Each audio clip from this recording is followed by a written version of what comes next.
رحمة الله الواسعة ويا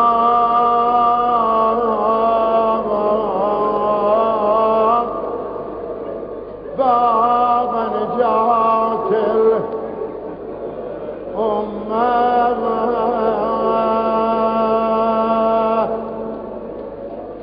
يا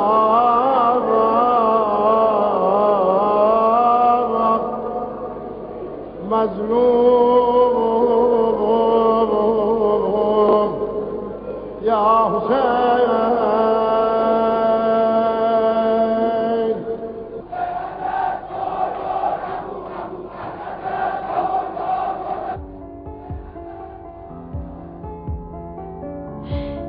انقلاب کے ابتدائی برسوں میں تمام ذرائع ابلاغ نے امام خمینی پر زیادہ توجہ دی. خاص طور پر مغربی ذرائع ابلاغ نے آپ کو سیاسی بصیرت کا مالک فقیہ تسلیم کیا.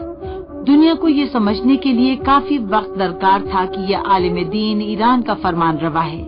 اس عظیم ہستی کی قیادت میں ایران اسلامی شاہی دور کی طرف کبھی نہیں پلٹے گا، بلکہ ایران میں ایک دینی نظام کی حکمرانی ہوگی، ایسا دینی نظام جس کی نظیر دنیا نے نہیں دیکھی ہے.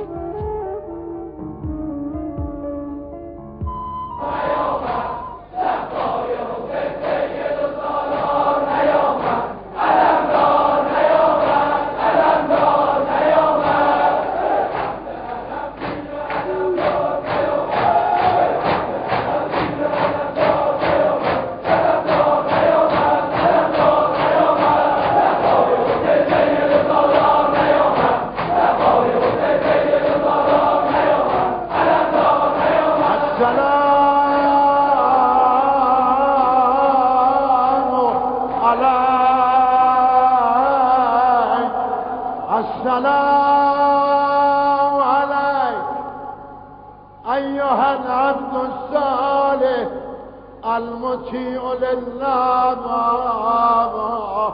ولرسوله.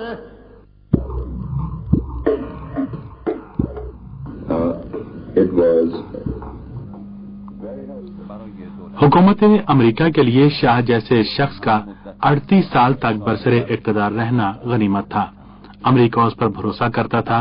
مشرق وسطی میں درپیش تمام مشکلات اور مسائل میں شاہ جیسے حکمران اور ایران جیسے ملک کے ہوتے ہوئے ہمیں کوئی فکر اور پریشانی نہیں تھی. میں سمجھتا ہوں کہ یہ ہماری بدقسمتی ہے کہ ایسا شخص مشکلات اور مصیبتوں میں گرفتار ہے.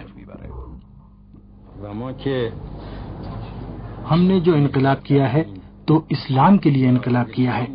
ہماری جمہوریت اسلامی جمہوریت ہے. جو تحریک اسلام کے لیے ہو اس کو کسی ایک ملک میں محصور نہیں کیا جا سکتا.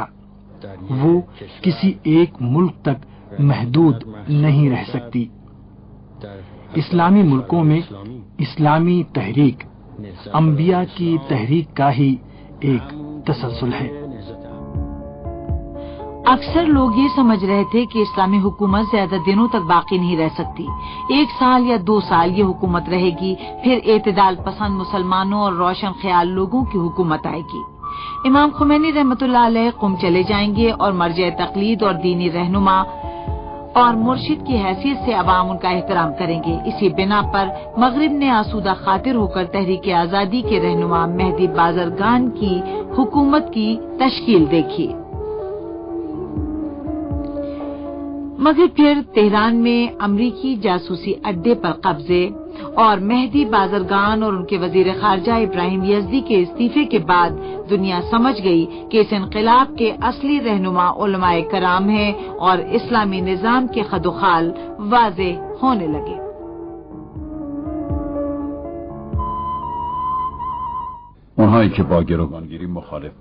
جو لوگ یرغمال بنانے کے مخالف تھے اور خوفزدہ تھے، میرے خیال میں وہ صحیح تھے.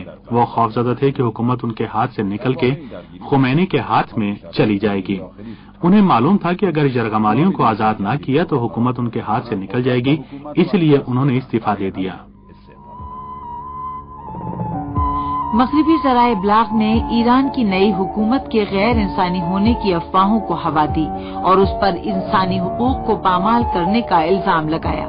یہ اس وقت ہوا جب ایران کی حکومت نے فوج اور سرکاری اداروں میں چھانٹی اور بدعنوان لوگوں کو نکالنا شروع کیا اور انقلابی عدالت قائم کر کے فوج اور محکمہ انٹیلیجنس ساواک کے بدعنوان افسروں اور عناصر کو سزائے موت دی۔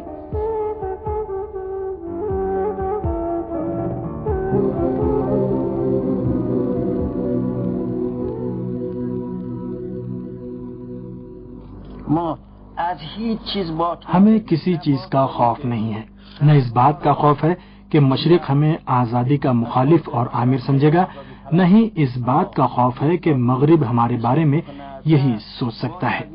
چونکہ ان کے مفادات خطرے میں ہیں، اس لیے وہ ہم پر ہر الزام لگائیں گے اور چاہیں گے کہ ہم ان کے الزام کو قبول کریں۔ وہ جو چاہیں کہیں، ہم اپنے راستے پر گامزن رہیں گے۔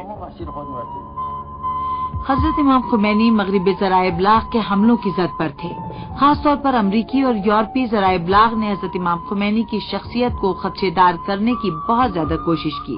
حضرت امام خمینی کے بارے میں ایک دستاویزی فلم میں انہوں نے آپ کو تصویر کو تقدس مآب دہشت گردی کی عبارت کے ساتھ قرار دیا۔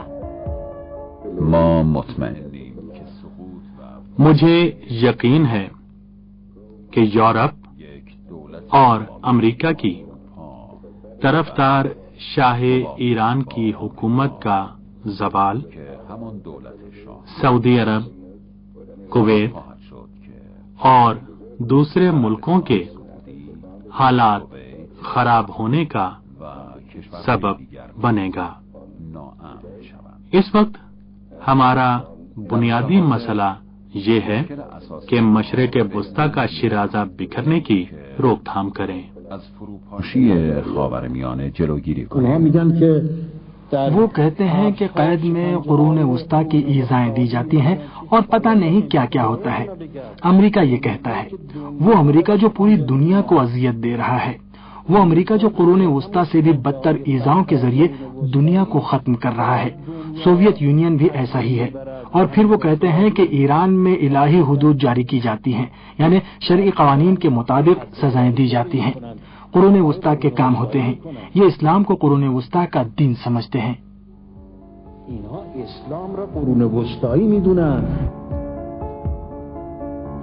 حضرت امام خمینی رحمۃ اللہ علیہ نے امریکہ اور اس کے حواریوں کے روابط کو نئی حیثیت دی۔ آپ نے مشرق اور مغرب کی تقسیم کو ہٹا کر مستکبر اور مستضعف یعنی سامراجی طاقتور اور کمزور کی تقسیم پیش کی۔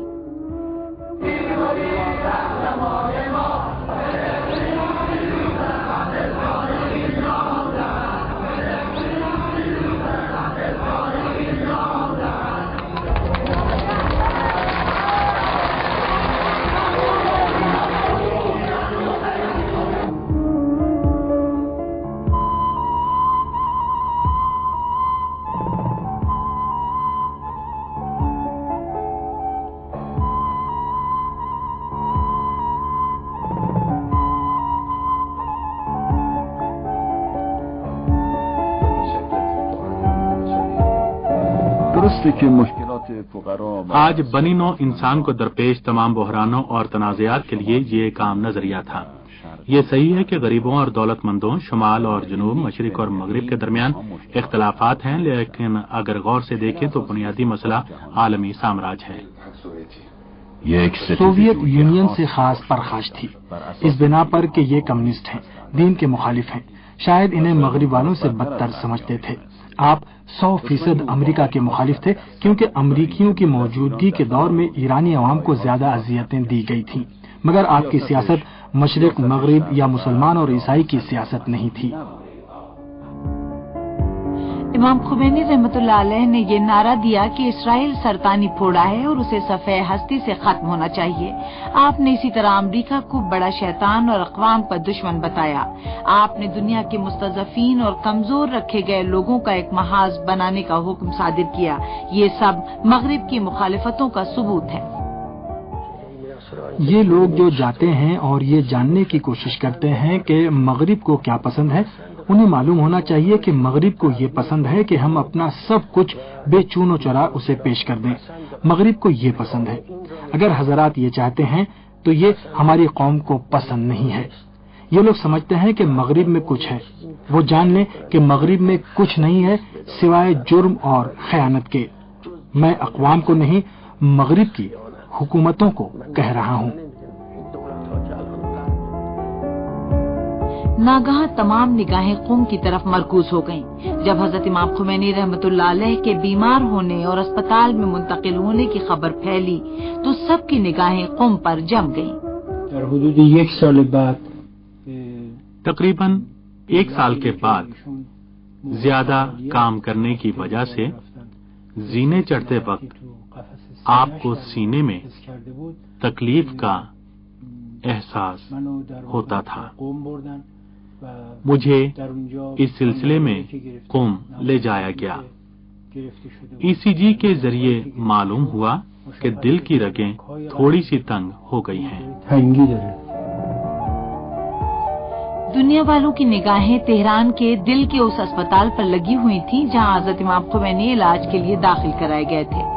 15 نومبر 1979 کو انقلابی پارلیمنٹ نے اعلان کیا کہ ملک کے بنیادی دستور کی تیاری کا کام مکمل ہو گیا ہے. حضرت امام خمینی نے جو اسپتال میں زیر علاج تھے آئین پر قومی ریفرینڈم کرایا.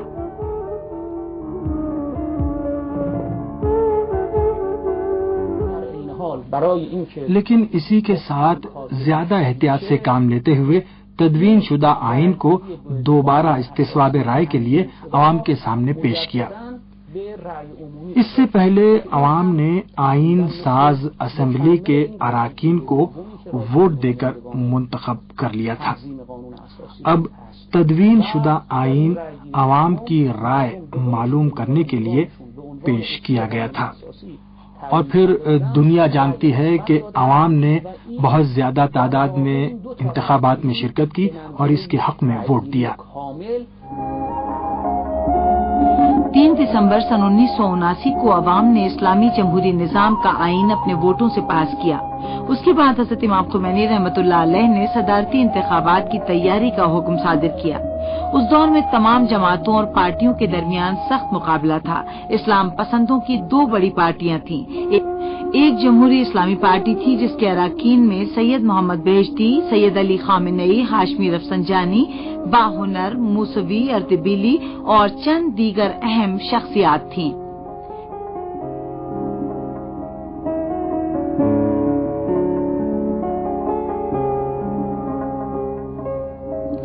اسلام پسندوں کی دوسری پارٹی تنظیم مجاہدین انقلاب اسلامی تھی.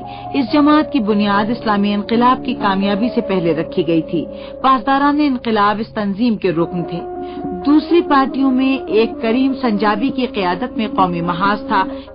یہ محاذ کریم سنجابی نے مہدی بازرگان کی جماعت تحریک آزادی ایران سے الگ ہونے کے بعد تشکیل دیا تھا. ایک جماعت مسعود رجوی کی قیادت میں تنظیم مجاہدین خلق تھی. ایک کمیونسٹ تنظیم پیکار تھی جو سازمان مجاہدین خلق سے الگ ہو کر بنی تھی. ایک تودا پارٹی تھی. یہ ایران کی واحد کمیونسٹ پارٹی تھی. کچھ دنوں کے بعد مغربی فدائین کے چھاپا ماروں کا اکثریتی گروہ اس سے الگ ہو گیا اور پھر یہ دھڑا بھی کئی گروہوں میں تقسیم ہو گیا. مگر دائیں اور بائیں دونوں بازو کے روشن خیالوں کو عوام میں اتنی مقبولیت حاصل نہیں تھی کہ وہ صدارت کے لیے اپنے امیدوار کھڑے کرتے. تنظیم مجاہدین خلق کے لیڈر مسعود رجوی اور صوبہ خوزستان کے گورنر جنرل مدنی کے درمیان رقابت شروع ہو گئی.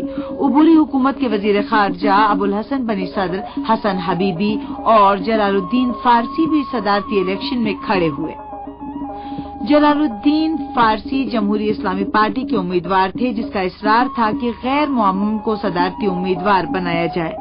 چنانچہ بعد کے صدارتی الیکشن میں اس نے محمد علی رجائی کو اپنا امیدوار منتخب کیا.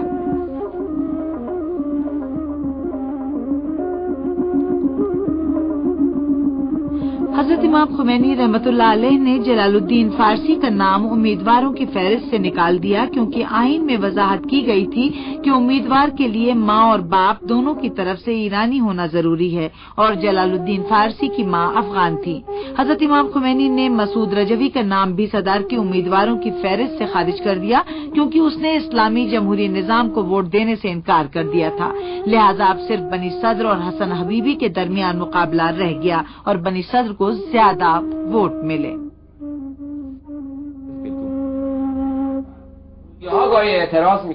کبھی کبھی اپنے بھی اعتراض کرتے تھے۔ کچھ لوگوں نے بنی صدر کے ساتھ جوڑ توڑ کر لیا تھا۔ قومی اور لبرل تحریکیں اس کے ساتھ تھیں، منافقین کا گروہ بھی اس کے ساتھ تھا۔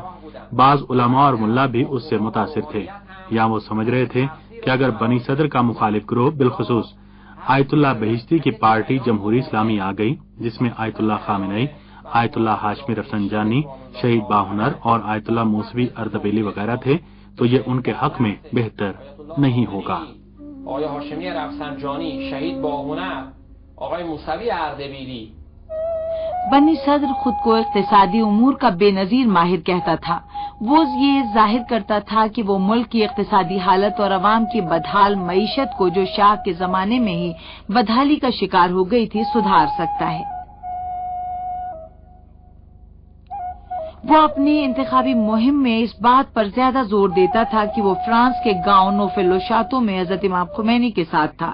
اس طرح اس نے ایران کے پڑھے لکھے لوگوں میں جگہ بنا لی تھی۔ ہم اس وقت یہ جرت نہیں کرتے تھے کہ لوگوں سے کہیں کہ بنی صدر کو ووٹ نہ دیں۔ جو لوگ خاص طور پر پوچھتے تھے ان سے ہم کہتے تھے کہ ڈاکٹر حبیبی کو ووٹ دیں۔ میں نے روزنامہ جمہوری اسلامی میں ایک مضمون بھی لکھا کہ 2 اچھوں میں سے زیادہ اچھے اور بہتر کا انتخاب کیا جائے۔ اس پر مجھ پر اعتراض کر دیا گیا کہ تم نے 2 اچھوں میں سے خوب تر کیسے لکھ دیا۔ حضرت امام خمینی رحمۃ اللہ علیہ نے، جیسا کہ بعد میں آپ کے بیٹے الحاج احمد صاحب نے بتایا، ڈاکٹر حسن حبیبی کو ووٹ دیا تھا، مگر آپ نے یہ بات کسی سے نہیں کہی تھی تاکہ عوام جس کو چاہیں منتخب کریں۔ آپ نے بنی صدر کو ووٹ نہیں دیا، مگر صرف اپنے گھر والوں کو بتایا تھا کہ کس کو ووٹ دینا چاہتے ہیں۔ آپ نے بنی صدر کو ووٹ نہیں دیا، مگر اس کو آزاد چھوڑ دیا۔ آپ اس کو روک سکتے تھے، مگر منتخب ہونے سے نہیں روکا۔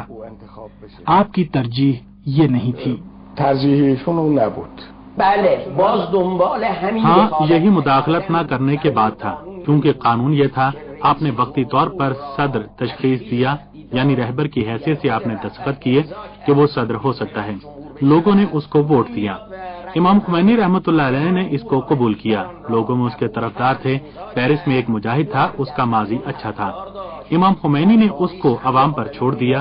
امام خمینی نے عوام کے امور میں کبھی بھی مداخلت نہیں کی تھی۔ در امور مردم دخالت نمی‌کرد۔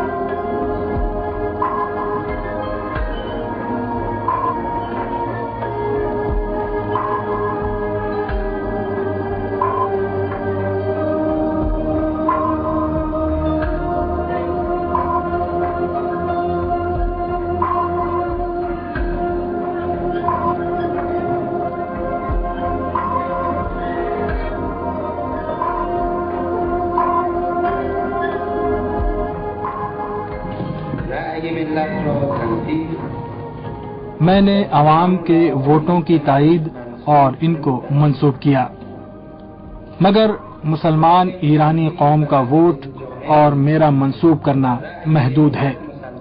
انہیں اسلام کے مقدس احکام کی خلاف ورزی سے بچنا اور ایران کے اسلامی آئین کی پابندی کرنا ہے، اور میں ایران کے مختلف طبقوں، بالخصوص مفکرین، دانشوروں، اسلامی اور سیاسی جماعتوں اور انتظامی امور کے ذمہ داروں سے چاہتا ہوں کہ وہ ان حساس لمحات میں اپنی ذمہ داریوں کو بخوبی نبھائیں۔